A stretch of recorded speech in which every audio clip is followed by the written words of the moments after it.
Rabbi Sahri Sadri wa yassirli amri wahlul 'uqdatam min lisani yafqahu qawli amma ba'du. Yang saya hormati Ibu Hartini sebagai Ketua MGMP Kabupaten Bogor.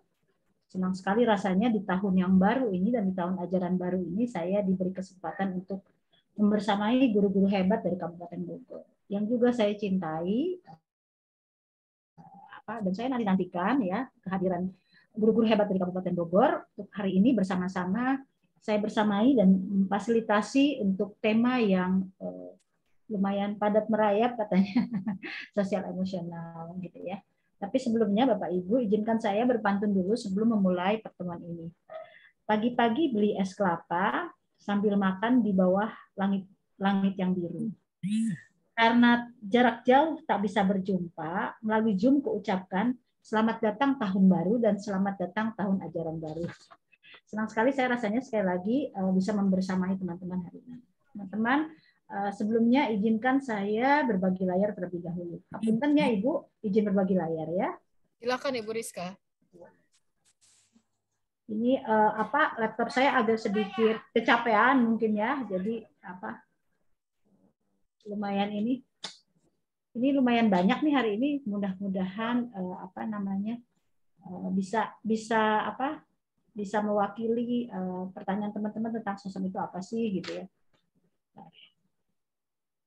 Punten. Gimana teman-teman tahun ajaran baru padatkah? Ya, sudah mulai padat Bu hari ini. Tahun kemarin masih pembukaannya, ya masih awal-awal, sekarang udah mulai belajar. Sudah terlihat ya? Mudah-mudahan semua sudah bisa melihatnya ya. Salam dan bahagia. Assalamualaikum warahmatullahi wabarakatuh. Salam dan sejahtera, Om Swastiastu, Namo Buddhaya, salam kebajikan dan rahayu. Bapak Ibu, hari ini kalau di modul PGP atau program guru penggerak, ini adalah modul 2.2 atau pembelajaran sosial emosional. Memang modul di guru penggerak itu saling berkaitan satu sama lain gitu ya, dari mulai pembelajaran berpusat pada murid. Kemarin mungkin saya pernah bertemu dengan Pak Darno gitu ya, juga sudah berkomunikasi intens bahwa MGMP udah pernah dapat tubun pembelajaran berdiferensiasi. Oke. Sekarang ini dilanjutkan dengan pembelajaran sosial emosional. Pembelajaran sosial emosional ini menjadi sangat penting karena nanti teman-teman ke bawah akan melihat bahwa memang seperti tujuan pendidikan Indonesia yaitu menciptakan manusia Indonesia yang berkarakter, maka untuk menciptakan karakter sejatinya dibutuhkan kecerdasan sosial emosional melalui olahraga dan olah pikir, bukan hanya kecerdasan kognitif. Meskipun saya yakin di hampir sekolah dengan perguruan tinggi masih saja banyak yang hasil dari kecerdasan kognitif tadi ya, atau selembar kertas yang disebut dengan ijazah dan rapor. Tapi sejatinya indikator keberhasilan suatu program pembelajaran itu dinilai dari bagaimana pendidikan karakternya berjalan dengan baik. Nah, agar pendidikan karakternya berjalan dengan baik harus ditopang dengan yang namanya pembelajaran sosial emosional yang baik. Sebelumnya mungkin ini kali ketiga saya kalau nggak salah ya Bu Hartini masuk ke sini, tapi kalau ada kata pepatah tak kenal maka tak sayang, izinkan saya memperkenalkan diri dulu. Nah, saya Rizka Novalia Rahmat. Panggil saja saya Ika Rahmat atau Ika saja gitu ya. Saya kebetulan sehari-hari bertugas menjadi kepala sekolah di RA Anur Rahman di Kabupaten Bekasi, sekaligus menjadi fasilitator kementerian untuk program guru penggerak. Nah, nanti kalau ada pertanyaan yang kira-kira masih belum pas di hati atau masih ingin konsultasi, boleh ini nomor telepon saya di bawah ya. Sebelum memulai, standar ya Bapak Ibu aturan kelasnya, karena kita semua hari ini adalah metode pembelajaran orang dewasa, jadi dibuat please welcome free. Silahkan kameranya bisa disesuaikan, boleh on off tergantung dari situasi dan kondisi. Saya tadi melihat sebagian besar keluar masuk masih baru selesai sekolah ya anak-anak, jadi saya sangat menghargai betul upaya ibu-ibu untuk Bapak Ibu untuk sampai hari ini. Silahkan kamera boleh on off, mic silahkan di unmute, Bapak Ibu bisa mencatat hal-hal yang ingin dicatat. Tadi Ibu Nanik sudah menyebutkan juga, kata Bu Nanik, silahkan kalau ada pertanyaan boleh gunakan kolom chat dan raise hand. Tentunya kita berusaha schedule-nya tepat waktu karena saya yakin Bapak Ibu juga padat ya, gitu. Nanti Bu Nanik silahkan mengingatkan di 15 menit terakhir Bu sudah mau habis gitu ya, biar semuanya bisa on time dan on the track gitu ya, jangan kelamaan juga ya. Oke, siap. Kita juga harus berpikiran terbuka atau mindfulness, boleh menggunakan kolom chat untuk menuliskan apa saja yang Bapak Ibu ingin tanyakan atau ingin berpendapat. Oke, itu aturan kelas kita hari ini atau keyakinan kelas hari kita hari ini. Agendanya pertama tadi diawali dengan kegiatan pembukaan oleh Ibu Nani Desmiati MPD. Nanti teman-teman akan saya tanyakan juga tentang keresahan dan tantangan ketika menghadapi pembelajaran sosial emosional di dalam kelas. Karena nggak mudah ya, apalagi Bapak Ibu saya bacanya udah level SMP, masa di mana pubertas berlangsung, masa di mana setiap anak sudah mencari identitas dirinya, pendekatannya juga beda. Sudah bukan seperti pendekatan taman kanak-kanak lagi atau SD. Saya yakin ini adalah fase-fase yang paling berat di mana Bapak Ibu membutuhkan pendekatan yang juga tidak mudah. Dan kita nanti ada simulasi, tanya jawab, dan refleksi penutup. Semoga saja waktunya cukup Bapak Ibu ya. Bismillah. Saya skip dulu. Saya berharap semua bisa hadir seutuhnya. Sadari saat ini dan sekarang arahkan perhatian Anda dengan rasa ingin tahu dan belas asih. Saya yakin MJMP sudah berpayah-payah ya mencari beberapa materi dengan harapan guru-guru di Kabupaten Bogor khususnya MJMP SMP ini bisa memetik pembelajaran gitu ya mengenai suasana hari ini. Jadi sadari di sini sekarang arahkan perhatian Anda dengan rasa ingin tahu dan belas asih. Bapak Ibu boleh menggunakan kolom chat Bapak Ibu. Pertanyaannya singkat Bapak Ibu tuliskan ya di kolom chat Bapak Ibu. Pikirkan dulu ya Bapak Ibu. Sekarang kita berpikir dulu ya. Tuliskan kata-kata singkat kepada salah seorang yang sudah berperan penting dalam hidup Anda sehingga Anda menjadi seorang pendidik seperti saat ini. Mungkin orang yang berperan besar sehingga Anda menjadi pendidik. Anda ingin menyampaikan perasaan tersebut yang Anda rasakan. Nah, ini kata kuncinya. Kira-kira ya Bapak Ibu, kalau buat saya orang yang sangat penting dalam hidup saya itu adalah ibu saya gitu ya. Kalau ibu saya kebetulan ada di sini, tapi kalau suruh nulis pesan singkat dialah mungkin orang yang paling penting. Nah, kira-kira Ibu dan Bapak sekarang mau nulis apa ya untuk orang yang paling penting. Jadi kata kuncinya mohon gunakan kolom chat, tapi saya belum minta untuk ditulis. Tunggu dulu ya Bapak Ibu. Saya buka. Saya kesulitan isi form pendaftaran karena pasti tidak mau upload. Oke, tuliskan kata-kata singkat kepada salah seorang yang sudah berperan penting dalam hidup Anda sehingga Anda menjadi pendidik seperti saat ini. Mungkin orang yang berperan besar hingga Anda menjadi pendidik. Nah, kira-kira mau nulis apa ya Bapak Ibu gitu kan ya. Dipikirin dulu, saya hitung mundur sampai dengan 10 gitu ya. Mikir-mikir dulu untuk siapa gitu ya. Oke. Kalau misalnya ada orang itu gitu, Ibu-ibu mau nulis apa kira-kira ya? Bapak Ibu juga nulis apa ya? Siap Bapak Ibu? Ya. Saya hitung mundur ya. 10, 9, 6, 8, oke, 7, 6, 5, 3,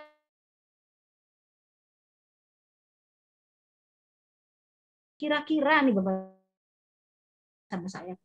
Mau nulis pesan apa sih sama orang yang begitu penting ya Bapak Ibu? Ya, oke, silakan. Ada yang sudah chat? Oke, nanti saya jawab katanya.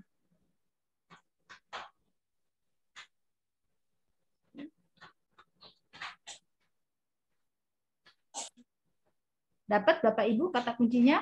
Tuliskan kata-kata singkat kepada salah seorang yang sudah berperan penting dalam hidup Anda, sehingga Anda menjadi seorang pendidik seperti saat ini. Mungkin orang yang berperan besar sehingga Anda menjadi pendidik saat ini. Anda dapat menyampaikan kepada orang yang tersebut apa saja yang Anda rasakan. Jadi perasaan Anda dan hal-hal yang Anda syukuri. Iya, oke. Bisa? Belum ada yang masuk sepertinya? Oke, atau ada yang langsung mau berbagi? Silahkan. Saya minta perwakilan satu dari perempuan, satu dari ibu-ibu, satu dari bapak-bapak. Oke. Tapi saya mau lihat ini belum ada ini yang masuk. Yuk, Bapak Ibu, bagaimana? Ada yang mau diungkapkan mungkin kepada bicara ibunya? langsung boleh nggak? Oh, boleh. Silakan Bu Suparlina. Ayo Bu Suparlina. Iya. Kalau saya ucapan terima kasih pastinya untuk ayah ibu yang selalu mensupport saya sehingga saya menjadi pendidik saat ini. Oke, kira-kira apa yang ibu rasakan Bu untuk ayah ibu yang mau diucapkan? Apa ya? Dukungan yang tiada henti. Oke. Hal-hal apa yang ibu sangat syukuri Bu dari ayah ibu Bu? Kan ibu jadi pendidik, dapat dukungan yang tiada henti. Yang paling ibu syukuri dari ayah ibu itu apa Bu? Ibu? Tidak membeda-bedakan antar anak. Jadi menghargai kelebihan dan kekurangan setiap anak. Oh ya, baik. Terima kasih Ibu untuk berbagi hari ini. Di kolom chat juga sudah ada sepertinya ya Ibu Nanik tulisannya. Ya, terima sudah kasih, ada Ibu. Ya, terima kasih ya Allah telah menitipkan kepadaku malaikat yang kusebut Bunda. Aduh, jadi sentimental saya. Terima kasih ya Allah telah menitipkanku terhadap malaikat yang kusebut Bunda. Wah, di atasnya masih ada itu Bu dari Bu Paryuni. Oh iya, bisa dibantu dibaca Bu? Oke ya, ibuku orang yang sangat sabar mendengarkan setiap cerita, keluh kesah dan rasa kurang dari percaya diri saya. Ya, terima kasih untuk Bu Paryuni dari SMP Negeri 2 Parung Panjang dan Ibu Depi Indri dari SDN Budiasi dan Ibu Siti Suparlina tadi yang telah mengutarakan langsung dari SMP Negeri 2 Kemang. Bagaimana dengan kaum laki-lakinya? Saya melihat tidak ada kaum laki-laki yang menitipkan pesan hari ini. Ayo Bapak-Bapak, ada yang ingin berbagi hari ini? Boleh langsung. Bapak-Bapak. Ayo, Bapak-Bapak, bagaimana? Ada yang mau berkomentar tentang pendapatnya kepada orang tuanya atas Bapak telah menjadi guru seperti sekarang ini? Boleh suami mungkin yang mendukung, boleh istri, boleh siapa saja Bapak Ibu. Kan kita menjadi besar karena jasa banyak orang besar ya yang ada di sekeliling kita ya. Menjadi hebat karena mungkin jasa-jasa orang-orang yang telah berkontribusi dengan baik. Baik, saya hitung sampai 3 ya Bu. Kalau tidak ada kita skip ya karena materinya cukup panjang ya. Setuju Bu. Nanti kita mencatat kalau nanti ada pertanyaan kita serahkan kepada kaum Bapak-bapak. Ada chat masuk lagi sepertinya Bu. Iya, dari Ibu Lisda Dewi Ningsih. Ibu dan suami yang selalu memberikan support dan dalam membuat keputusan yang terbaik, terutama dalam meningkatkan karir. Oke, terima kasih Ibu Lisda Dewi Ningsih. Betul Bu, untuk kita perempuan yang paling berat itu ketika berkarir adalah bagaimana kita bisa menstabilkan emosi. Salah satunya adalah ketika dapat support dari orang terdekat. Ada satu lagi Bu Nanik yang sepertinya juga berkirim chat dari Ibu siapa ini? Dari Ibu Evi. Yang pertama Ibu saya. Ibu sangat sabar dan selalu mendukung saya sehingga saya menjadi seorang pendidik. Sekarang kedua suami saya sampai suami mendukung menjadi seorang pendidik. Oh iya, kita butuh itu ya ibu-ibu untuk perempuan. Kita butuh dukungan imun sistemnya dari ibu, suami dan anak. Oke, baik. Tadi adalah ungkapan untuk orang-orang yang telah berkontribusi. Nah, sekarang pertanyaannya apa yang Anda rasakan? Ya, rasa syukur. Ketika kita bersyukur, Bapak Ibu, menurut penelitian seorang psikolog, ini punya dampak kuat pada otak kita. Kalau katanya, ketika kau bersyukur, kan kutambah nikmatmu. Maka penelitian psikologis juga seperti itu. Ketika kita di bawah alam sadar kita, alhamdulillah ya hari ini saya bisa ketemu dengan guru-guru di Kabupaten Bogor. Kita bersyukur. Maka otak dan tubuh kita menemukan bahwa kita ketika memikirkan seseorang atau sesuatu yang benar-benar kita syukuri, tubuh kita akan jadi tenang, rileks. Betul ya Bapak Ibu ya. Alhamdulillah loh hari ini saya bisa ketemu sama guru Kabupaten Bogor. Ketenangan itu ada. Sehingga ketika kita banyak bersyukur, yang terjadi apa? Detak jantung, aliran darah, otot ke organ, dan pupil mata pun berkontraksi. Semuanya tenang. Ketika kita banyak bersyukur. Perasaan menghargai juga menghasilkan irama jantung yang lebih teratur. Ketika kita being respect sama apa yang dikatakan orang, ketika kita mau mendengarkan, demikian di kelas ataupun di mana saja konteksnya, ternyata menurut penelitian ini mengurangi resiko serangan jantung dan meredahkan hipertensi. Bapak Ibu masih ingat nggak? Kalau zaman dulu saya sekolah, guru-gurunya rata-rata menggunakan kekerasan ya, itu kayaknya bukan sesuatu yang baik ya, karena harus hafal-hafal kali-kalian pakai tongkat. Ternyata menurut penelitian itu nggak bagus. Suara yang keras pun dan segala sesuatu yang dipaksakan itu ternyata tidak bisa diterima dengan baik oleh tubuh kita. Maka berbahagialah buat setiap guru yang sekarang ini sudah bisa menerapkan pembelajaran sosial emosional. Salah satunya yang paling kecil adalah bersyukur dan menghargai apapun hasil anak, bagaimanapun itu wujudnya, kita syukuri dan menghargai. Oke, ini mood meter Bapak Ibu yang sering terjadi di kelas, ya. Ada yang scare, stres, frustasi, shock, ini sering banget ya, worry, ya. Ada banyak sekali gambaran tentang bagaimana sejatinya perasaan kita. Nah, Bapak Ibu nggak akan menjadi bijaksana kalau Bapak Ibu tidak mengetahui juga kompetensinya sebetulnya apa sih yang dibutuhkan panitia hari. Ternyata Bu Harti bisik-bisik sama saya, Bu Rizka, Bu Ika, kalau bisa hari ini peserta bisa aktif ya. Aktif itu salah satunya mendengarkan dengan aktif, menetapkan tujuan, membuat rencana, dan menentukan cara mencapai dalam meningkatkan kompetensi dan kematangan dirinya. Selanjutnya, peserta dapat memahami pentingnya mengetahui kebutuhan belajar. Kemarin-kemarin mungkin narasumber yang lain sudah menjelaskan kebutuhan belajar itu bisa dipenuhi dengan diferensiasi, pembelajaran berdiferensiasi. Nah, untuk menerapkan pembelajaran diferensiasi, kita memerlukan ekosistem sekolah yang mendukung, lingkungan sekolah yang well-being. Salah satunya adalah melalui pembelajaran sosial emosional, sehingga dapat memfasilitasi seluruh individu di sekolahnya agar dapat meningkatkan kompetensinya. Jadi namanya pembelajaran berpusat pada murid, kurikulum merdeka, itu nggak bisa berdiri sendiri. Dia harus terintegral dengan satuan pembelajarannya dengan lingkungannya. Melalui apa? Melalui pembelajaran sosial emosional yang terintegrasi dengan langsung melalui RPP dan kegiatannya. Dan diharapkan setelah ini Bapak Ibu dapat memfasilitasi guru lain yang kebetulan mungkin hari ini nggak dapat hadir, bisa rancang alur tujuan pembelajaran yang berorientasi pada masa depan. Nah, ini kan masa-masa SMP, masa-masa krusial.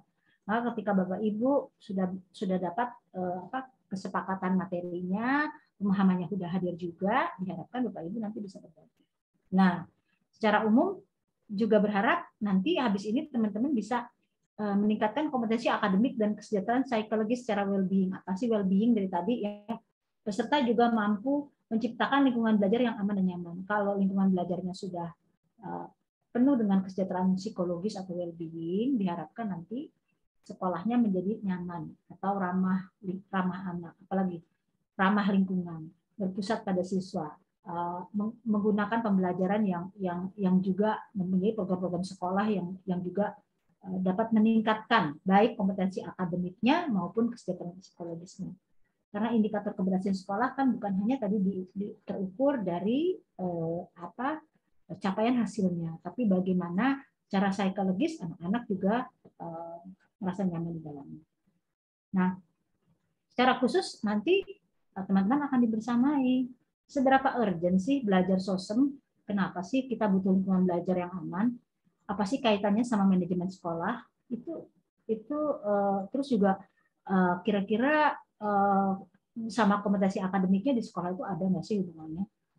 Nah, next kita akan menjelaskan konsep pembelajaran sosial emosional ya teman-teman berdasarkan kerangka KESO, Collaborative for Academic, Social, and Emotional Learning. Jadi nanti teman-teman akan dibersamai, difasilitasi juga untuk dibuka sedikit kerangka pikirnya mengenai KESO.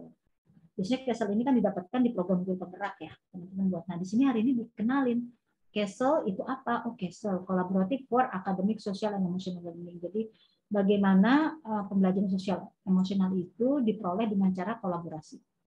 Dengan cara mengembangkan 5 kompetensi sosial emosional. Pertama, kesadaran diri, ya, kesadaran emosional, manajemen diri, kesadaran sosial, keterampilan berrealisasi. Berrealisasi ini menurut saya adalah poin tertinggi dalam indikator kesuksesan pembelajaran. Kalau muridnya udah bisa berrealisasi itu sangat baik ya, pengambilan keputusan yang bertanggung jawab dan menjadi pengambil keputusan yang bertanggung jawab. Bagaimana dia bisa membangun connectivity, membangun kolaborasi dengan orang lain, mungkin ini yang dibutuhkan sekarang. Selanjutnya pada poin ketiga, bisa mendemonstrasikan pemahaman tentang konsep kesadaran penuh atau mindfulness. Ini ada beberapa kata kunci yang mungkin baru, kalau itu teman-teman simpan dulu. Well-being itu apa, CESL itu apa, mindfulness itu apa. Nah, menjelaskan cara implementasi pembelajaran sosem di kelas, yaitu pembelajaran eksplisit terintegrasi. Nah, tadi saya bilang bahwa entah itu pembelajaran berdiferensiasi, Entah itu kurikulum merdeka, segala sesuatunya harus terintegrasi atau menjadi satu dalam satu kesatuan paket, nggak bisa berdiri dengan sendirinya. Sehingga menghasilkan iklim kelas budaya sekolah yang menjadi penguatan. Sekolah yang baik bisa terukur dari sejauh mana budaya sekolah itu bisa diadaptasi dengan baik. Budaya sekolah diadaptasi dengan baik melalui apa? Terlihat dari bagaimana kekuatan pembelajaran sosmednya, karakter buildingnya, gitu ya. Atau sekarang yang lebih ngetren apa Bapak Ibu? Profil pelajar Pancasila ya, digaung-gaungkan ya, penguatannya dari situ. Tapi sejatinya bangsa kita itu sudah punya lebih penting ya, tata krama itu jauh lebih utama gitu ya, Bapak Ibu. Baik. Oke. Nah, Bulina aja. Kenapa? Enggak ini. Disuruh. ada yang bocor sedikit, Bu Nanik. Ya Bu, Baik. ini lagi di mute. Ya, baik.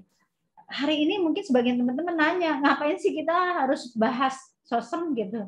Kenapa nggak topik lain yang lebih wow, kekinian gitu ya? Bapak Ibu, sejatinya sosem itu, sejatinya pendidikan itu menurut KHD itu menuntun kodrat yang ada pada anak agar mereka dapat mencapai keselamatan, kebahagiaan yang setinggi-tingginya, baik sebagai manusia maupun anggota masyarakat.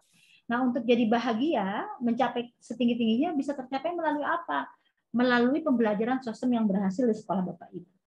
Kalau sosial emosional di satu sekolah itu baik, maka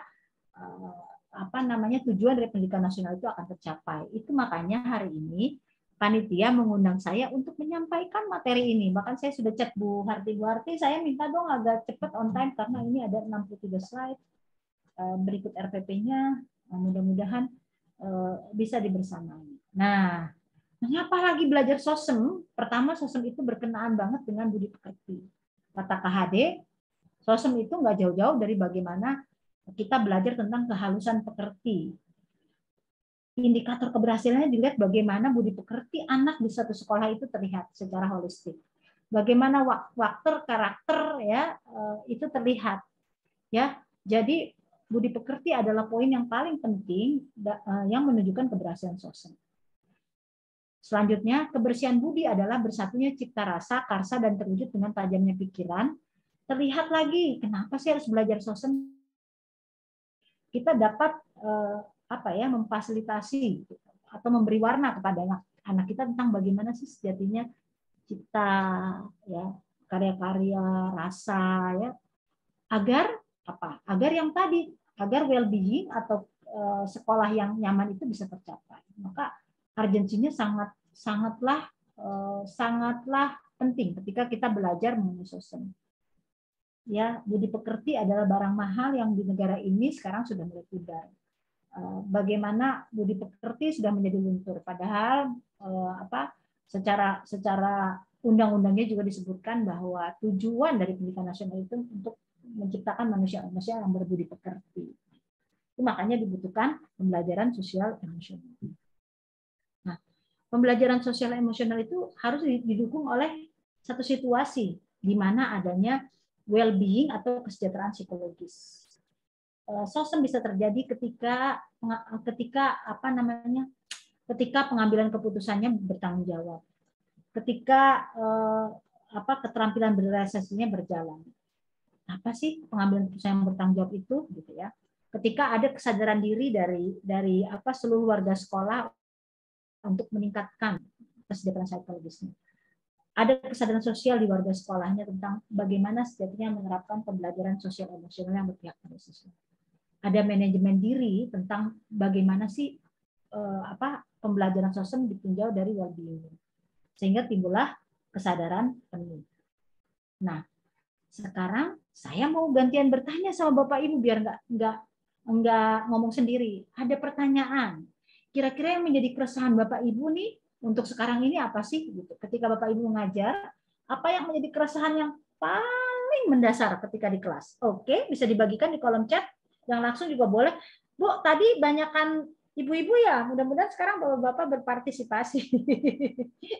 Ya, di kolom chat Bapak Ibu boleh ditulis apa yang menjadi tantangan atau keresahan Bapak Ibu ketika sekarang mengajar di sekolah? Atau boleh cerita Silakan langsung? Bapak Ibu ya komentar Silakan Bapak tentang Ibu. tantangan atau keresahan yang dihadapi di lingkungan kelas atau sekolahnya.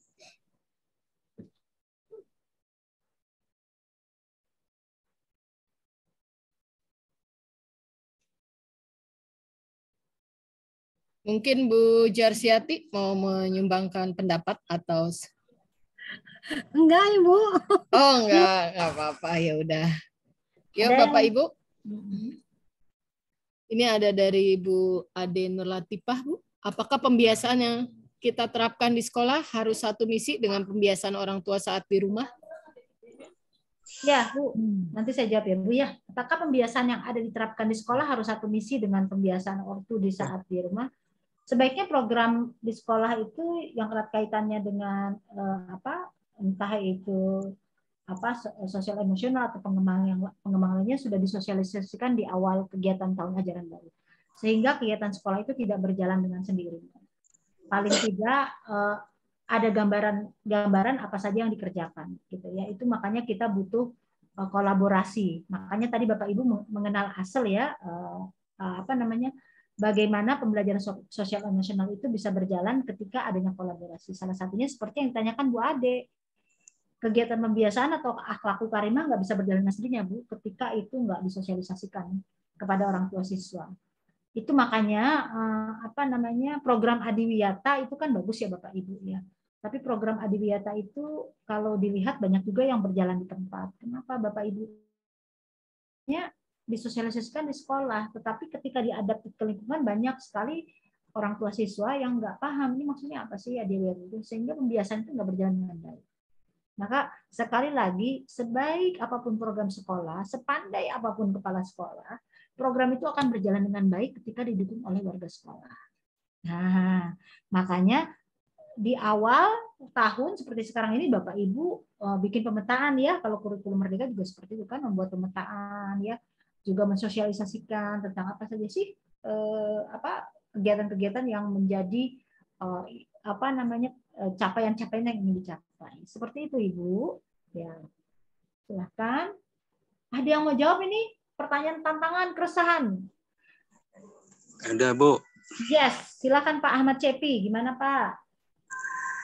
Ini Bu, yang suka menjadi keresahan atau permasalahan khususnya pada saat KBM berlangsung di kelas. Nah, anak-anak ini biasanya kalau bertanya atau berbicara atau menanggapi, mereka biasanya suka terbawa kebiasaannya yang ada di lingkungan mereka gitu. Contohnya mau nanya tiba-tiba nanya aja. Harusnya kan secara etika itu ya mengacungkan tangan dulu gitu kan, atau misalkan menyebutkan nama atau juga bilang maaf gitu. Kadang juga dalam misalnya menanyakan, ada salah satu guru yang dia perlukan, tiba-tiba kita datang misalkan, kita kan sebagai guru, dia suka langsung misalkan, Pak, katanya, lihat Pak ini Pak, lihat Pak ini Pak. Nah, kan itu kayak ke teman gitu. Nah, hal-hal seperti itu kan kayaknya kurang baik adanya di siswa gitu kan gitu. Beda dengan dulu, kalau mau saya aja kalau misalnya bertanya gitu kan suka hati-hati kalau ke guru. Kalau sekarang itu kayak kadang ada yang menganggap karena saking pedenya dia, manjanya dia gitu kan gitu, manjanya anak sekarang, jadi ke guru kadang juga suka dia lupa gitu. Yang akhirnya memang dari permasalahan-permasalahan itu yang muncul di lingkungan sekolah dari siswa gitu kan muncul, ya tugas kita sebagai guru yang sangat urgent, penting Atau untuk ini apa mengajarkan etikanya dulu, Bu, supaya etika siswa itu ya sesuai dengan apa yang diinginkan di kurikulum Merdeka, gitu, sopan santunnya segala macam. Jadi memang sekarang yang rentan itu pada saat mereka berinteraksi. Kadang dia tidak bisa, mereka tidak bisa membedakan, mereka kan mungkin saja dengan teman, tapi itu suka terbawa gitu. Kadang maaf Bu ya, ini saya ngomong, suka ada begini lagi canda dengan Bu, ih Bapak belegug, ih Bapak belegug, gitu. Itu mungkin kalau menurut mereka gitu itu nggak apa biasa mungkin di lingkungan, cuman ke bawah ya akhirnya ya kita sebagai guru ya di situ harus memberikan pemahaman, memberikan pembelajaran etika atau budi pekerti.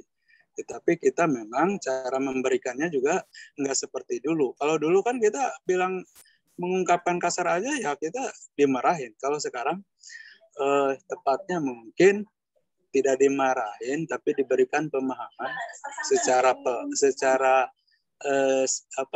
santun juga kita seperti itu Bu. Jadi rentannya sekarang intinya pembelajaran yang sekarang itu di budi pekerti aja. Baik. Ya itu tugas kita. Oke, makasih Bu. Terima kasih Bapak untuk berbagi siang ini, sudah saya poinnya ya, bagaimana keresahan Bapak tentang zaman sekarang ini budi pekerti itu tadi yang saya bilang menjadi barang yang langka. Gimana ya cara penerapannya, kan berbeda zaman Pak. Sekarang ini katanya tuntutan kita menjadi guru jadi semakin kompleks gitu ya. Zaman dulu mah gurunya dalam G kita sudah takut ya Pak. Jadi aturan-aturan yang seperti itu udah banyak terlewatkan. Tapi kita juga tidak bisa menjadi guru yang tidak terbuka juga dengan kemajuan zaman. Emosional yang benar-benar bisa mengatur gitu. Betul. Makanya di dalam kelas Bapak harus ada kesepakatan di awal kelas yang memang dibuat bersama-sama Pak. Jadi memang aturan itu bukan sebuah keterpaksaan. Aturan adalah sebuah tahapan yang dibuat secara bersama-sama oleh seluruh warga kelas gitu ya, sehingga timbulnya dari kesadaran bukan paksaan. Kalau di bulan Desember kemarin ikut, kita sempat berselang tentang bagaimana sih proses restitusi itu gitu ya. Jadi kalau zaman sekarang katanya kalau ngajar anak-anak mah bukan penting kepada bagaimana anak-anak itu dihukumnya, tapi bagaimana anak-anak bisa menyadari dari perbuatan yang dia buat itu apa akibatnya. Nah itu butuh pendidikan karakter itu kan butuh contoh. Itu poin pertama. Yang kedua, pendidikan karakter itu butuh konsistensi. Jadi hari ini ketika kesepakatan kelas yang disepakati bersama-sama itu belum bisa diadaptasi, ya jangan putus asa, kita terus kerjakan. Melalui apa? Mungkin melalui metode-metode pendekatan yang menyenangkan anak. Salah satunya adalah bagaimana Bapak bisa menerapkan reward, juga tidak menerapkan punishment kepada anak yang berlebihan. Bagaimana anak bisa menyadari betul. Di bulan lalu sudah bersamai ya oleh fasilitator-fasilitator yang lain. Iya, keyakinan kelas ya Bu ya. Keyakinan kelas dan kesepakatan kelas. Dari keyakinan kelas yang baik dibuat di awal tahun ajaran baru, nanti akan disosialisasikan menjadi keyakinan sekolah, sehingga budaya positif di sekolah itu berjalan. Ada satu kata kunci sebelum saya buka slide berikutnya, bahwa pendidikan karakter itu tidak bisa instan, harus butuh konsistensi, harus butuh dukungan dan sokongan dari warga sekolah. Kembali lagi kepada pertanyaan Bu Ade, gimana caranya ya? Kadang-kadang orang tua suka banding-bandingin, suka compare-compare. Jangankan orang tua, kadang-kadang di sekolah juga ada mungkin yang pemimpin sekolahnya membanding-bandingkan guru yang satu dengan guru yang lain. Atau kita aja di komunitas kita terkecil aja kita kadang-kadang suka banding, aku mah nggak bisa, kamu aja deh, ini gitu. Jadi kita butuh betul-betul kolaborasi, kerja bersama-sama untuk menerapkan ini secara bersama-sama. Butuh kerja gotong royong. Jadi termasuk pendidikan karakter dan kebiasaan tidak bisa berjalan sendirinya ketika tidak didukung bersama. Begitu ya Bapak. Nanti kalau kurang panjang Bapak boleh chat pribadi ya, gitu ya. Oke. Ini ada tantangan lain Bu yang diungkapkan oleh Bapak Ibu guru di kolom chat. Saya bacakan aja ya Bu ya. Boleh. Ya, ini dari Bu Evi Andriani. Tantangannya ketika anak belajar di jam terakhir, biasanya anak sudah mulai jenuh dan ingin cepat pulang ke rumah. Jadi kita harus mengajak siswa kita bermain games terlebih dahulu agar siswa lebih semangat lagi belajarnya. Jadi keresahan menjelang pulang sekolah. Dari Bu Depi Indri, ini tantangannya di lapangan yang saya rasakan adalah behavior problems. Kepribadian dan behaviornya berbeda sekali dengan di rumah. Contoh, di rumah cerewet, di sekolah pendiam, atau di sekolah rewel, di rumah lebih sweet, atau mungkin sebaliknya. Kadang ada beberapa orang tua yang selalu membandingkan, anak saya baik kok di rumah. Jadi ini perbedaan karakter antara di rumah dan di sekolah, Bu, menurut Bu Devi. Jadi perbedaan, ya, kalau di rumah misalkan pendiam, ternyata di sekolah dicerewet, kemudian di sekolah anaknya baik-baik saja, ternyata mungkin di sekolah anaknya berulah. Dari Bu Lisda, tantangannya konsentrasi siswa masih kurang fokus dan karakter siswa yang beragam. Demikian, Ibu. Banyak ya, Bu. Ada yang konsentrasi, ada dari bagaimana behavior itu permasalahan yang erat kaitannya lagi dengan PSI. Ada yang bagaimana menerapkan pembelajaran yang bervariasi. Kalau udah jam terakhir teh meni lulus, pengennya teh pulang wae. Iya, itu. Lulus tahu Ibu, lulus itu bahasa Prancis Ibu, parapatan Ciamis teh. Iya. Iya, Bu. Inilah problem yang dihadapi oleh guru-guru zaman sekarang. Guru bukan hanya lulus menyandang gelar sarjana kependidikan, tapi di pundaknya sekarang Bapak Ibu, guru-guru sekarang itu wajib menghadirkan pembelajaran yang tidak membosankan. Melalui strategi apa, Bu?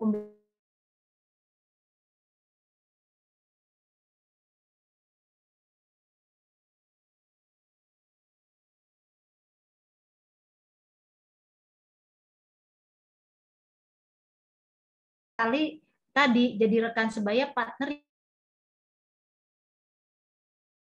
itu kan ya Bapak Ibu ya, kita nggak bisa memperlakukannya terus sebagai anak kecil di bawah 12 tahun tapi tetap punya attitude yang bagus. Nah, itu ada strateginya, ada caranya. Selain pembelajaran diferensiasi, terus apalagi tadi ya, pembelajaran sosial yang baik, nanti Bapak Ibu juga mudah-mudahan dibersamai tentang bagaimana how to manage school dengan memetakan sekolah berdasarkan aset yang ada. Jadi pembelajaran di sekolah itu menjadi baik. Apakah indikator keberhasilan suatu sekolah itu dinilai dari gedung yang bagus? Kalau gedungnya bagus pasti enak dari dalamnya.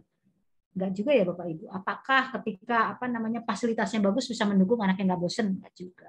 Apakah behavior yang baik itu bisa didukung dari pembiasaan keagamaan yang terus-menerus? Enggak juga Bapak Ibu. Jadi seharusnya gimana yang idealnya Bapak Ibu? Sekolah yang baik itu. Sekolah yang ideal itu yang berpihak pada siswa.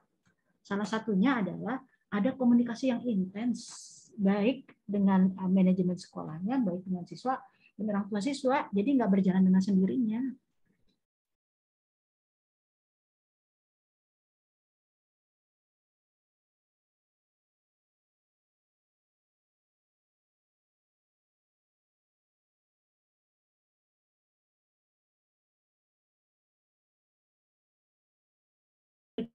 Sampah semenarik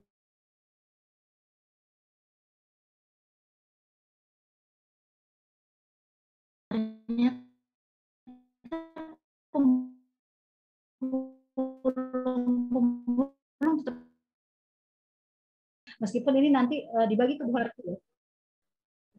Nah, Bapak Ibu, apa sih pembelajaran sosial emosional itu, atau yang sekarang lebih dikenal dengan SEL? Sekali lagi, pembelajaran sosial emosional itu pembelajaran yang dilakukan secara kolaboratif. Jadi, ketika Bapak Ibu punya program sekolah, ingin menerapkan akhlakul karimah yang baik, ingin punya sekolah unggulan, harus pakai kerja kolaboratif. Ada satu sekolah, Bu, di Bekasi ya. Sekolah itu yang punya ownernya lebih dari satu. Swasta, Bu. Yang punya 10 orang. Maka ketika pandemi, murid dia swasta. 1000 orang tetap. Lantas saya bertanya, karena kebetulan saya waktu itu bertugas menjadi pengajar praktik dari kementerian. How to be survive? Bagaimana Anda bisa survive? Sedangkan sekolah yang lain tutup dan gulung. Kami butuh kerja kolaborasi. Untuk 1 week, 1 juice, itu dikasih tahu tujuan pembelajarannya di awal. Untuk pencapaian Al-Quran sekian juz, orang tua muridnya diedukasi. Sehingga berjalan. Gitu.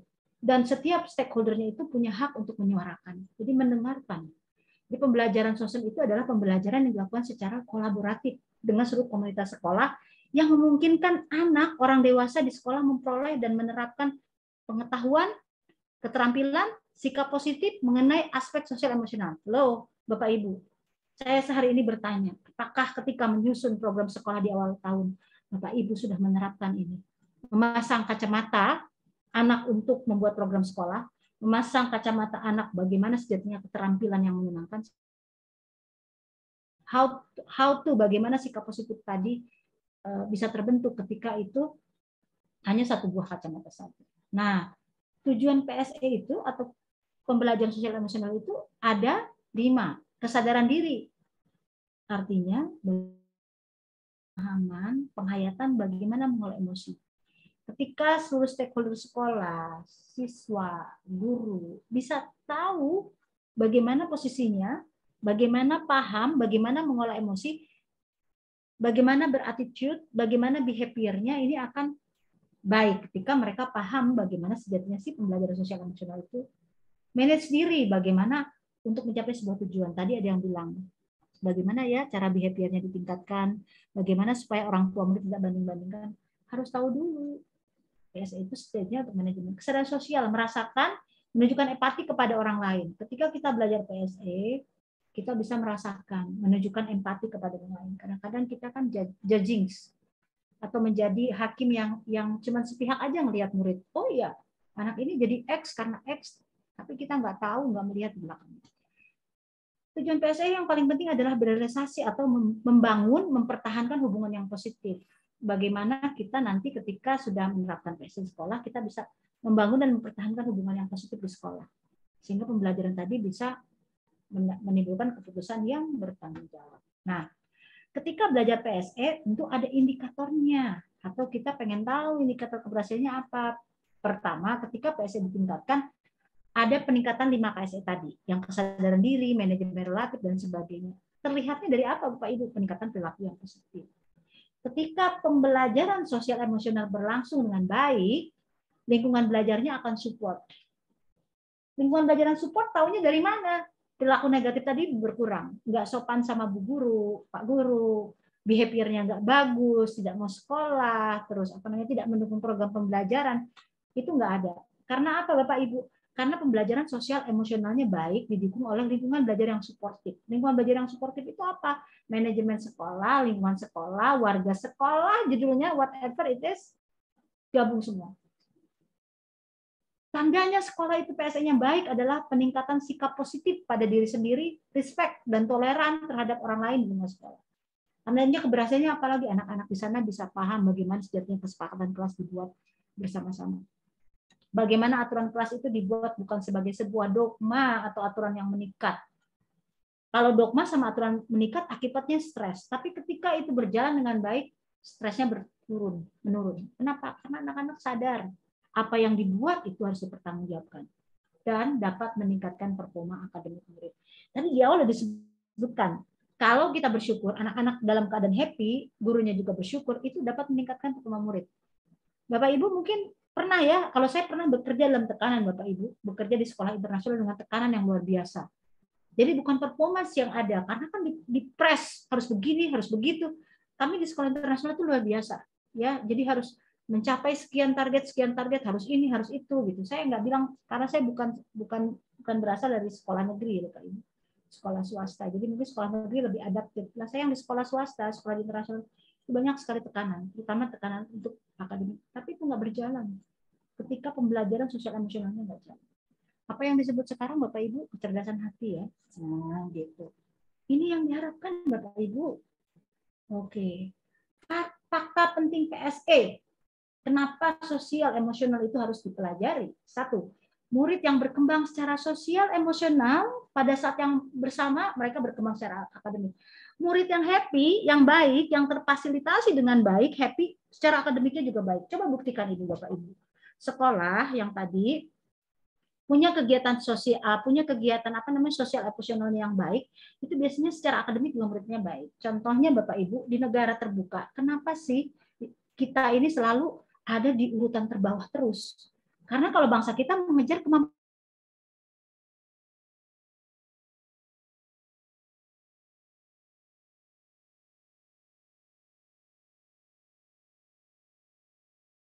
mencintai lingkungan, bagaimana. Makanya secara akademiknya mereka berkembang karena happy tadi. Ya, fakta penting PSE kalau kita abaikan itu akan membawa efek buruk secara akademik. Logikanya, bagaimana kita bisa mendapatkan kecintaan ketika kita sampai ke sekolah dengan perasaan tertekan. Bapak Ibu ketika jatuh hati, kita jatuh cinta sama seseorang, pasti akan berbunga-bunga kan? Tapi ketika Bapak Ibu misalnya dihadapkan pada sesuatu yang tidak disukai, pasti juga males kan ngerjainnya ya. Dampak-dampaknya apa Bapak Ibu yang paling terlihat itu? Ya itu, nggak selesai tugasnya. Demikian pula PSE. Pembelajaran sosial harus apa Bapak Ibu ini? Pembelajaran sosial dan emosional harus diimplementasikan secara sengaja. Jadi segala sesuatunya itu Allah bisa karena biasa. Pendidikan karakter, tadi si Bapak itu cerita menarik sekali menurut saya. Harus dibiasakan, diimplementasikan sebagai sebuah pembiasaan yang secara sengaja. Kalau nggak secara sengaja, nggak konsisten, Pak. Nggak jalan kebutuhannya. Oke. Nah, ini kompetensi sosial emosional. Oke, dengan kesadaran diri dia sadar, dengan bagaimana mengembangkan relasinya, ada bagaimana ketika dia ngambil keputusan dia harus bertanggung jawab. Ketika dia datang ke sekolah tidak pakai dasi dan topi, maka dengan kesadaran penuh dia mau untuk bertanggung jawab gitu ya. Sehingga keterampilan berrelasinya timbul. Dari sana dia bisa belajar bagaimana sejatinya memperbaiki dan sebagainya. Akhirnya kesadaran sosialnya baik. Ini yang diharapkan Bapak Ibu pada proses pembelajaran kita. Bagaimana Kessel itu sebenarnya kaitannya ada 5. Kaitannya dengan itu apa sih maksudnya gitu ya Bapak Ibu? Kesadaran diri itu artinya kemampuan untuk memahami perasaan, emosi, nilai-nilai sendiri dan bagaimana pengaruh pada perilaku diri dalam berbagai situasi dan konteks kehidupan. Itu namanya kesadaran diri pada anak-anak. Contohnya, anak-anak dapat menggabungkan identitas pribadi dan identitas sosial. Mengidentifikasi kekuatan, aset diri dan budaya. Maka ketika kita bicara Kessel, nggak boleh jauh-jauh dari budaya di sekolah itu. Budaya di sekolah itu gimana? Maka ketika buat RPP, membuat rencana pembelajaran di awal tahun, harus melibatkan orang tua, karena mungkin harus melibatkan guru di sekolah, di dalam kelas. Kenapa? Karena dia yang paham budayanya, dia yang paham attitude di dalamnya. Jadi seberapa bagus koordinator kurikulum, seberapa pintar kepala sekolah, kalau dia tidak melibatkan dalamnya, sama saja seperti menabur garam di lautan. Ya. Mengidentifikasi emosi dalam diri menunjukkan integritas dan kejujuran. Integritas sesuatu yang mahal, Bapak Ibu. Karena sekarang kesadaran untuk itu udah nggak ada. Dapat menghubungkan perasaan, pikiran, dan nilai-nilai. Jadi ketika kesadaran dirinya pikiran, oh ini baik, ini tidak baik. Nilai-nilai ini tidak bagus di sekolah. Kita harus attitude-nya kudu sopan sama guru. Ini ketika PSE dia berjalan dengan baik. Ini ketika kesadaran diri dia baik. Menguji dan mempertimbangkan prasangka, memupuk efeksi diri, memiliki pola berpikir bertumbuh. Dia akan menerima segala hal, mengembangkan minat dan menerapkan ke arah tujuan hidup. Itu yang disebut dengan kesadaran diri. Kita balik ini, kompetensi sosial, Kessel itu, definisi Kessel apa dia dalam kesadaran diri.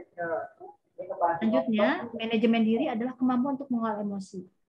PSE ini berkaitan dengan bagaimana kita mengolah emosi. Orang cerdas, orang pinter bisa dikalahkan sama orang yang ulet yang punya kecerdasan hati. Orang pinter biasanya egois, tapi orang cerdas yang punya kecerdasan hati dia biasanya ulet. Dia akan tangguh menghadapi apapun. Nah, kemampuan untuk mengolah emosi itu butuh latihan, termasuk Bapak Ibu. Ketika Bapak Ibu di dalam kelas, Bapak Ibu sedang ajan, saya izin sebentar Bapak Ibu untuk menghentikan sejenak ya.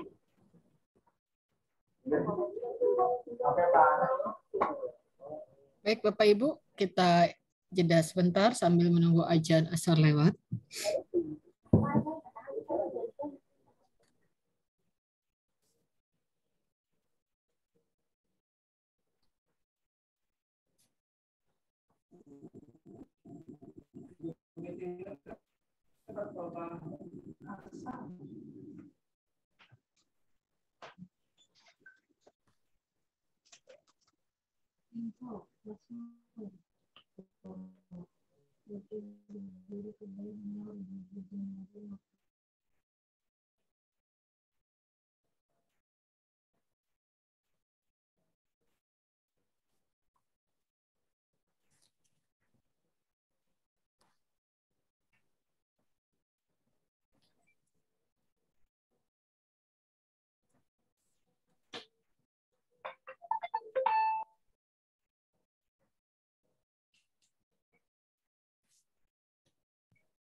Baik,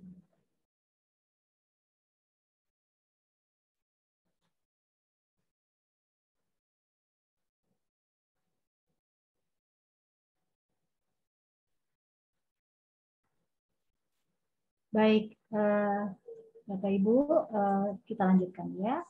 Bagi Bapak Ibu yang ingin menunaikan sholat asar, silahkan sambil pelan-pelan atur-atur cantik Bapak Ibu ya. Mudah-mudahan bisa. Selesai pukul berapa ini Ibu Nanik? Pukul 4:30 sore Ibu di jadwal. Oh oke, baik, nanti diingatkan ya Ibu Nanik ya. Dan Siap Bu. Ingatkan juga untuk materi ini nanti saya bagikan kepada peserta ya. Siap Bu. Nanti bisa dibaca-baca sambil saliwatnya. Oke. Baik Bapak Ibu, saya lanjutkan ya. Nah tadi Castle itu Bapak Ibu dengan manajemen diri. Manajemen diri itu kemampuan untuk mengolah emosi.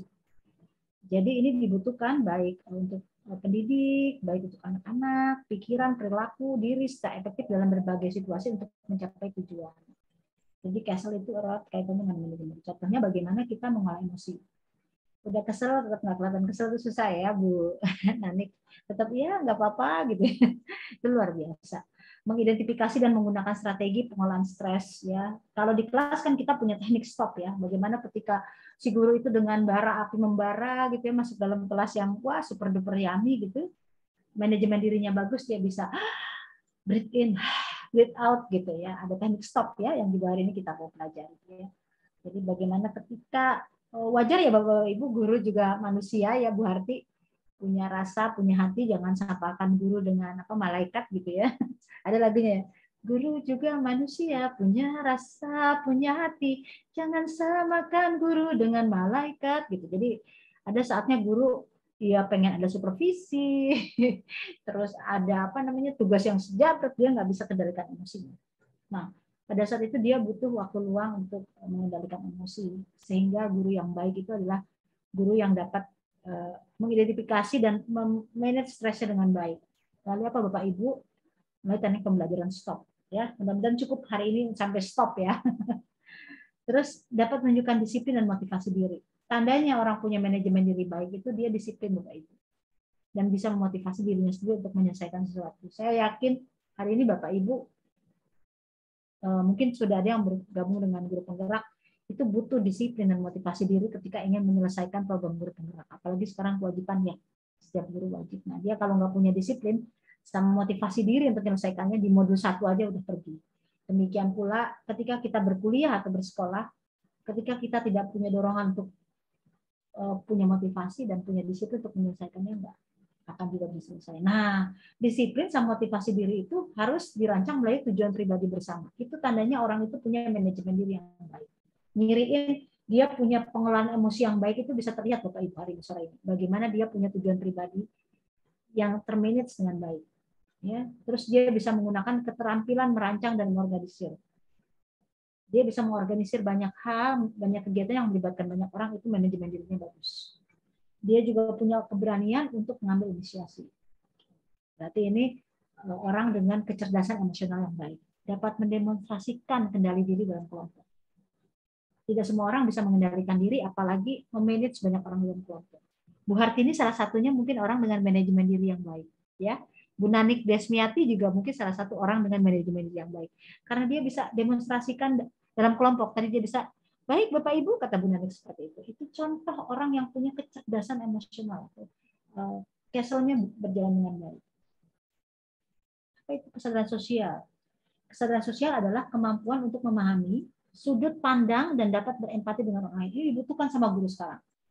Bagaimana kita bisa berempati terhadap siswa kalau kita nggak punya kemampuan untuk melihat sudut pandang yang berbeda, dibulak-balik gitu ya. Kadang-kadang mungkin anak itu terlihat ajaib, sebenarnya dia nggak inginkan seperti itu, tapi mungkin ada sudut pandang yang berbeda. Sebagai guru, kita harus punya kesadaran untuk dan kemampuan untuk memahami bagaimana sejatinya berempati. Kesadaran berempati itu nggak gampang, termasuk bagaimana kita belajar budaya dalam konteks yang berbeda-beda. Kalau hari ini adalah Bapak Kepala Sekolah yang kebetulan masuk, Ibu Kepala Sekolah yang kebetulan masuk, saya titipkan mimpi dan pesan saya Bapak Ibu. Ketika kita membuat sebuah program sekolah, maka adaptasilah budaya sekolah Bapak Ibu sehingga ini dapat berjalan dengan baik. Nah, kesadaran sosial yang berjalan dengan baik contohnya apa? Itu tadi, kita bisa mempertimbangkan pandangan dan pikiran orang lain. Sekolah akan berjalan dengan baik ketika program sekolah dibuat bukan oleh seorang ahli koordinator kurikulum, tapi akan berjalan dengan baik ketika program itu mendengarkan, mempertimbangkan pandangan dan pikiran orang lain. Wah, kalau kayak gitu nggak jadi program sekolah, Bu Ika. Oh, gitu. Kita kan boleh punya garis-garis apa yang akan dikerjakan, opininya sebagai pemimpin pembelajaran, sebagai kepala sekolah, tapi kita harus mempertimbangkan. Bukan langsung jadi program sekolah yang baik, apalagi beli, apalagi download dari internet. Wah, nggak bisa. Itu nanti sosumnya nggak dapat. Lebih baik 1, 2, 3 item yang dicapai di sekolah itu, tapi hasil pemikiran bersama, pandangan bersama, daripada kita copas, gitu ya. Mengakui kemampuan dan kekuatan orang lain. Saya yakin hari ini dari 91 sekarang tinggal 87 orang yang hadir, itu banyak sekali orang dengan kekuatan luar biasa yang hadir di sini. Kesadaran sosial, lihat orang itu punya kesadaran sosial tinggi dari apa? Dari bagaimana dia bisa mendemonstrasikan empati dan welas asih. Nggak gampang marah. Dia bisa punya empati. Dia bisa welas asih. Itu yang diharapkan dari guru zaman now. Punya empati dan welas asih bukan berarti kita digampangin sama murid. Tapi kita punya sesuatu, punya garis batas. Ya. Menunjukkan keprihatinan atas perasaan orang lain. Kita bisa menunjukkan juga keprihatinan atas perasaan orang lain, memahami dan mengekspresikan rasa syukur, mengidentifikasi ragam norma sosial, termasuk dengan norma-norma yang menunjukkan ketidakadilan. Itu tandanya kesadaran sosialnya tinggi. Ketika kita melihat sesuatu yang nggak adil, kita bisa menyuarakan. Ketika kita melihat sesuatu yang kira-kira menimbulkan keresahan, dia bisa mengekspresikan. Seperti kata Ibu ini, konsentrasi siswa masih kurang fokus dan karakter siswa beragam. Jadi dia bisa mengekspresikan kalau saat ini sekolahnya dia bisa paham. Konsentrasi siswanya masih kurang fokus dan siswanya kurang beragam. Artinya Ibu tadi punya Ibu Lisda di Winningsih SDN Gen apa nih? Nah, ini yang baik. Selanjutnya keterampilan berrealisasi itu apa sih Bapak Ibu? Kemampuan berrealisasi itu kan berasal dari kata relationship, artinya membangun relasi. Bagaimana sejatinya kemampuan untuk membangun mempertahankan hubungan yang sehat dan suportif. Jadi Bapak Ibu ketika PSE-nya baik ditandai dengan bagaimana Bapak Ibu membangun hubungan yang sehat dan suportif. Indikatornya bisa komunikasi, bisa mengembangkan relasi, bisa memperlihatkan kompetensi, bisa teamwork, bisa melawan tekanan sosial. Nah, ini yang paling susah Bapak Ibu. Bagaimana Bapak Ibu bekerja di bawah tekanan, tapi Bapak Ibu bisa terus melawan itu. Menunjukkan sikap kepemimpinan dalam kelompok, mencari dan menawarkan bantuan apabila dibutuhkan. Sesuatu yang sangat langka, zaman sekarang orang egoistik. Itu tandanya kecerdasan emosionalnya baik, dia punya keterampilan berrelasi yang baik. Dari apa? Dia tuh baik loh, dia tuh suka nawarin bantuan loh. Dan turut membela hak orang lain. Nah, kalau Bu Hartini termasuk orang yang rajin, karena dia ketua MGMP. Jadi dia menyuarakan hak-hak guru-guru ini ya. Oke. Pengambilan keputusan yang bertanggung jawab itu definisi apa? Kemampuan untuk mengambil pilihan, membangun yang berdasarkan kepedulian. Kapasitas dalam mempertimbangkan standar-standar etis, rasa aman untuk mengevaluasi manfaat dan konsekuensi yang bermacam-macam untuk kesejahteraan psikologis atau well-being sendiri. Ya, jadi contohnya menunjukkan ingin tahu, ya, identifikasi, menyadari keterampilan berpikir kritis, refleksi peran. Yang paling penting pada poin ini dapat mengevaluasi. Itu adalah keputusan yang bertanggung jawab. Kalau murid punya kemampuan ini sangat baik. Jadi ketika dia datang terlambat, ya udah nggak apa-apa, saya dihukum. Bukan dihukum ya Bapak Ibu, menanggung akibat yang saya tanggung, itu artinya dia sudah mempunyai keputusan yang bertanggung jawab. Dan Bapak Ibu, saya hari ini nggak ikut tes ASN karena saya ngerasa ini itu. Segala sesuatunya itu diambil dengan evaluasi. Bapak Ibu udah tahu bagaimana pengaruhnya. Oke, nah sekarang lagi ngetren nih yang disebut dengan pelajar Pancasila. Jadi hubungannya dengan Pancasila apa? Ada seorang murid berusaha menemukan alternatif solusi untuk memecahkan masalah untuk mencapai tujuan secara mandiri. Dia memerlukan kemampuan bernalar kritis dan kreatif dalam melihat permasalahan tujuan tersebut. Murid menerapkan kesadaran diri di sini, manajemen diri dan pengambilan keputusan yang bertanggung jawab. Selanjutnya, profil pelajar Pancasila juga erat kaitannya dengan bagaimana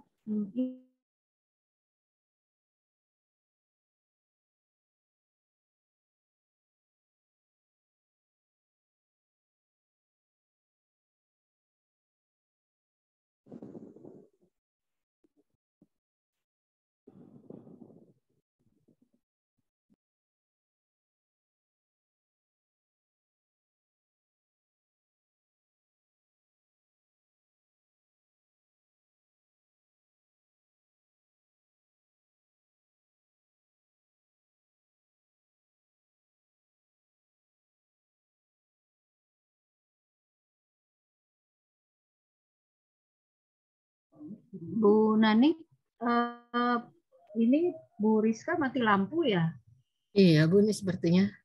Iya, ini udah WA katanya mati lampu, jadi sebentar katanya. Oh ya, nggak apa-apa Bu Hartini. Ya. Di sini juga udah mulai hujan ini. Tadi saya juga sempat keluar karena masalah sinyal. Bapak Ibu, kita tunggu kehadiran Ibu Rizka di tengah kita bersama kembali ya Bapak Ibu. Kiranya Bapak Ibu dapat berkenan untuk menunggu beliau. Bu Rizka mencoba untuk masuk dengan HP gitu ya. Setelah mati lampu juga hujan besar katanya di tempat Bu Rizka. Oh ya, ini di sini juga sama hujan besar. Tadi saya juga sinyalnya sempat hilang, sempat keluar, kemudian masuk lagi. Di Cigombong terang benderang ini. Oh, di sini udah hujan ya? Kayaknya nggak mendung ya. Nggak ada terang ini. Sama kayak kemarin hari Minggu kan di daerah Kemang hujan lebat, di daerah Sukasari terang benderang. Baik Bapak Ibu, kita tunggu kehadiran Ibu Rizka di tengah-tengah kita kembali. Masih seputar pembahasan pembelajaran dari sosial emosional. Ini adalah salah satu modul dari program pendidikan guru penggerak dan ini diharapkan bisa diaplikasikan oleh kita semua walaupun mungkin Bapak Ibu ada yang sudah ikut guru penggerak ataupun ada yang belum mengikuti program pendidikan guru penggerak. Kita akan mendengarkan kembali pemaparan materi dari beliau seputar pembelajaran daripada sosial emosional yang terdiri dari kesadaran diri, manajemen diri, kemudian ada lagi kesadaran sosial, kemudian kesadaran berelasi, kemudian kesadaran untuk membuat keputusan yang bertanggung jawab. Kita tunggu sebentar kehadiran Ibu Rizka Nopalia kembali di tengah-tengah kita, Bapak Ibu.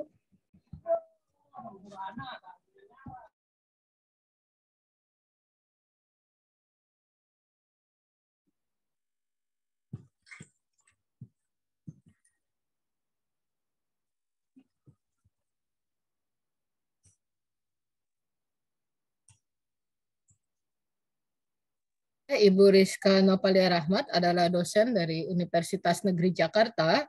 Merangkap beliau adalah fasilitator dari guru penggerak Kementerian Pendidikan dan Kebudayaan serta Riset dan Teknologi. Jadi kalau dalam program pendidikan guru penggerak itu ada CGP-nya, kemudian ada pengajar prakteknya, ada fasilitatornya, kemudian ada instrukturnya. Dan beliau sendiri, Ibu Rizka Nopalia Rahmat MPD, adalah fasilitator dari program pendidikan guru penggerak dan merangkap dosen dari Universitas Negeri Jakarta. Kita masih menunggu ketersambungan kita dengan beliau, masih seputar pembelajaran daripada sosial dan emosional.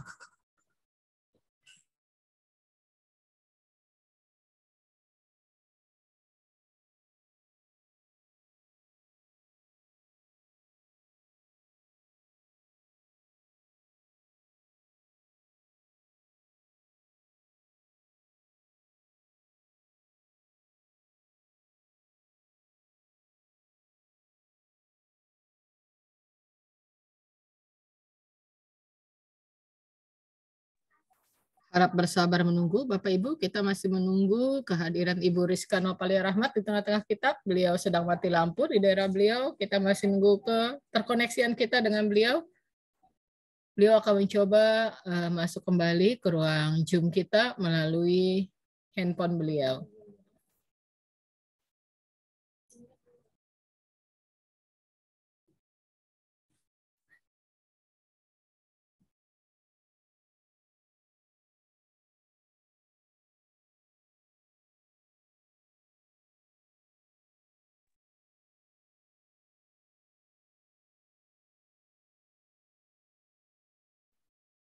Sambil menunggu beliau kembali masuk ke tengah-tengah kita, mungkin Bapak Ibu bisa memasukkan pertanyaan Bapak Ibu ke kolom chat terlebih dahulu tentang kesadaran diri, kesadaran emosional, kemudian manajemen diri, kemudian juga tentang kesadaran berelasi, dan kemudian kesadaran untuk membuat keputusan yang bertanggung jawab.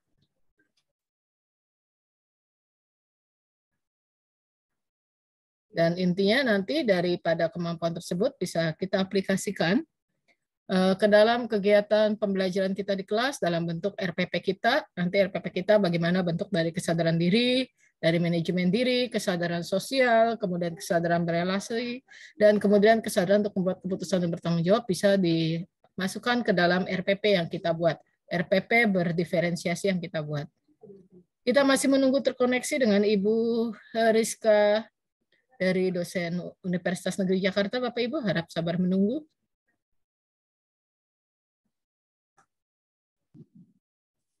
Oke, kita menunggu ketersambungan kembali dengan Ibu Rizka Nopelia Rahmat.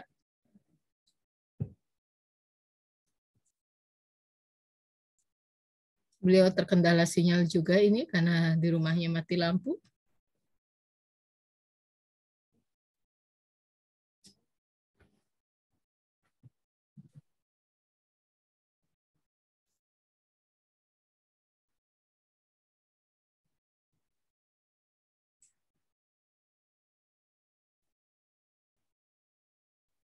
Ibu sudah bisa terlihat?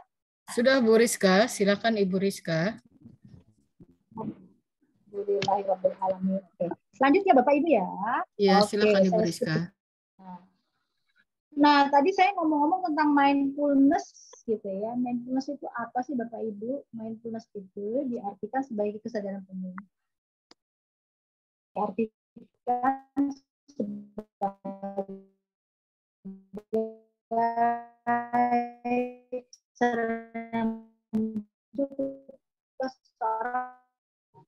memberikan perhatian secara sengaja. Jadi ketika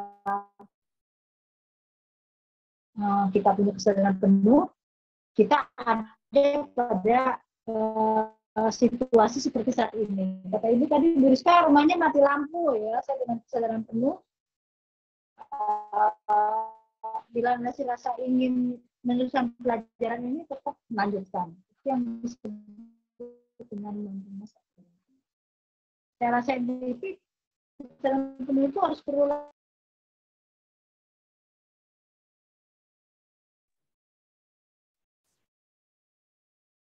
Kita masih menunggu Bu Rizka kembali ke tengah-tengah kita, Bapak Ibu. Seperti ini masih ada terkendala dengan sinyal, barusan suaranya masih putus-putus.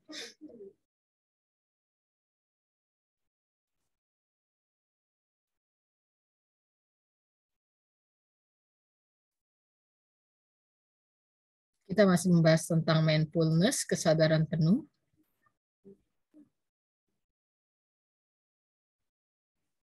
Baik, kita tunggu kembali Ibu Rizka Nopalia Rahmat MPD kembali ke tengah-tengah kita, Bapak Ibu. Ini sepertinya terkendala sinyal, beliau terpental kembali keluar dari ruang Zoom kita, insya Allah beliau akan kembali masuk ke tengah-tengah ruang Zoom kita, masih seputar pembelajaran dari sosial dan emosional ini. Terakhir akan membahas tentang mindfulness, kesadaran penuh. Kita nunggu kembali terkoneksi dengan Ibu Rizka Nopelia Rahmat. Masih seputar pembelajaran sosial dan emosional tentang kesadaran diri, manajemen diri, kesadaran sosial, kemudian kesadaran berelasi, dan satu lagi tentang menghasilkan keputusan yang bertanggung jawab.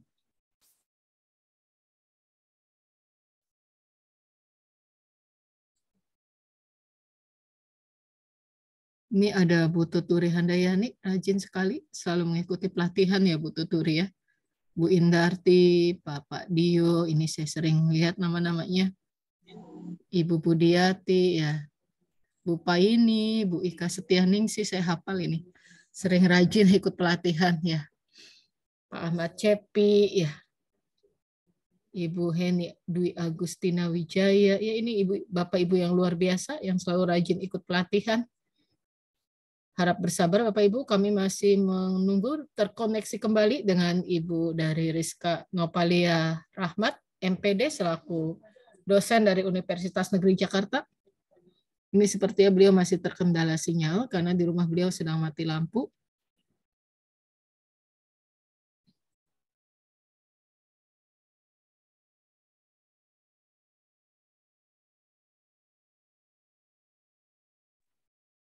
Saya akan mencoba menghubungi kembali dari Ibu Rizka Nopalia Rahmat. Semoga beliau segera bisa masuk kembali ke ruang Zoom kita.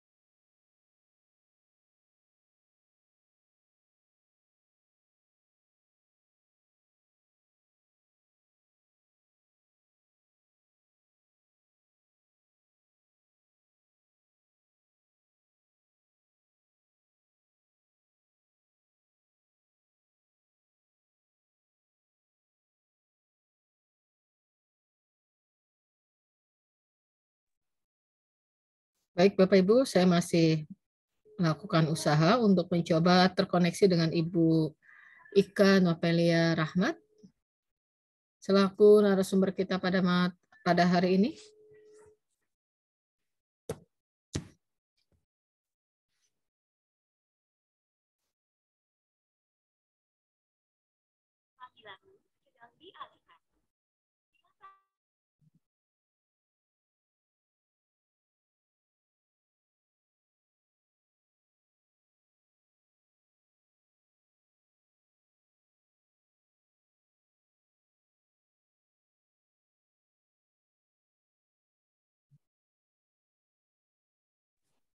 Mungkin sambil menunggu kehadiran Ibu Rizka Nopalia Rahmat, MPD, akan saya share screen dulu Bapak Ibu seputar modul dari program pendidikan guru penggerak tentang materi kita hari ini, yaitu pembelajaran sosial emosional.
Bu Nani, Ya, barusan Bu Rizka nelpon, katanya mati lampu total, mati lampu, udah gitu HP-nya juga habis baterainya. oh iya. Jadi dia benar-benar nggak bisa masuk via apapun gitu. Jadi mungkin kata dia nanti materinya akan diberikan atau nanti akan disambung gitu. Maksudnya gabung dengan Pak Darno atau bagaimana gitu. Karena kan ini baru separoh gitu. Oke siap Bu Hartini, terima kasih infonya. Baiklah Bapak Ibu, kami selaku panitia dari Forum Komunikasi MGMP SMP Kabupaten Bogor, mohon maaf sebesar-besarnya karena ternyata Ibu Rizka Nopelia Rahmat terganggu dengan gangguan sinyal. Di rumah beliau sedang mati lampu dan HP-nya juga lowbat sehingga beliau tidak bisa bergabung kembali dengan kita dalam kegiatan pelatihan pembelajaran sosial emosional. Jadi untuk materi dari Ibu Rizka Nopelia Rahmat MPD nanti akan kami berikan dalam bentuk soft copy-nya dan lanjutan dari materi beliau tentang mindfulness yaitu kesadaran berpikir penuh akan dilanjutkan nanti setelah pemateri selanjutnya di hari Rabu, Kamis atau Jumat. Nanti akan kami konfirmasi ulang. Baiklah Bapak Ibu, kita akhiri kegiatan ini. Sebelumnya izinkan saya meminta Bapak Ibu untuk membuka kameranya sebelum kegiatan kita akhiri. Saya minta Bapak Ibu membuka kamera Bapak Ibu, saya akan mengadakan sesi foto bersama. Kita mulai dengan slide ke-1, silakan Bapak Ibu. Daripada slide ke-1, untuk membuka kameranya, kita akan mengadakan sesi foto bersama. Halo Bu Sintawati, oke siap ya. Kita mulai dengan slide ke-1, 1, 2. 1, 2, 3. Oke, saya share dulu di grup WhatsApp kita.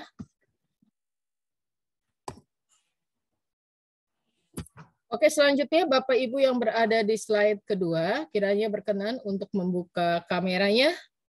Kita akan mengadakan sesi foto bersama.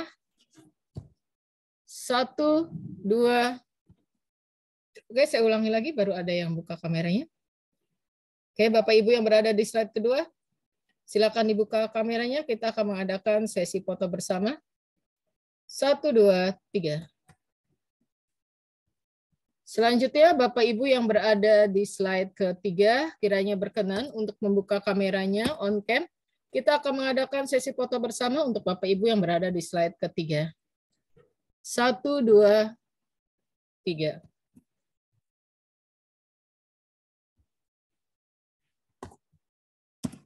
Baik, Bapak Ibu guru yang saya hormati, Bapak Ibu guru SD, SMP, dan SMA dari berbagai wilayah di Kabupaten Bogor, demikianlah kegiatan pelatihan kita hari ke-1 tentang kesadaran sosial emosional yang membahas tentang kesadaran diri, manajemen diri, kemudian kesadaran sosial, serta kesadaran berelasi, dan kesadaran untuk membuat keputusan yang bertanggung jawab, serta mindfulness. Kami mohon maaf sebesar-besarnya, kegiatan tidak bisa selesai dikarenakan ada kendala sinyal dari Ibu narasumber. Demikian kegiatan hari ini. Untuk kelanjutan dari narasumber pada hari ini akan dilanjutkan pada hari Rabu, Kamis, atau Jumat. Jadi materi dari Ibu Rizka akan dilanjutkan pada hari Rabu, Kamis, atau Jumat. Salam terus semangat, salam merdeka mengajar, salam merdeka belajar. Assalamualaikum warahmatullahi wabarakatuh. Waalaikumsalam warahmatullahi wabarakatuh. Terima kasih Ibu. Terima kasih Semua.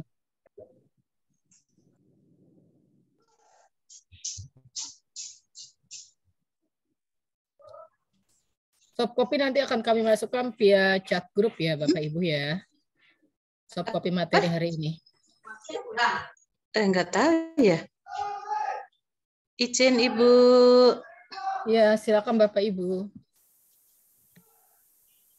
Oh, jemput. Jemput. Udah Jemput. Iya. Materinya. Zoom meeting saya akhiri ya Bapak Ibu ya. Assalamualaikum warahmatullahi wabarakatuh.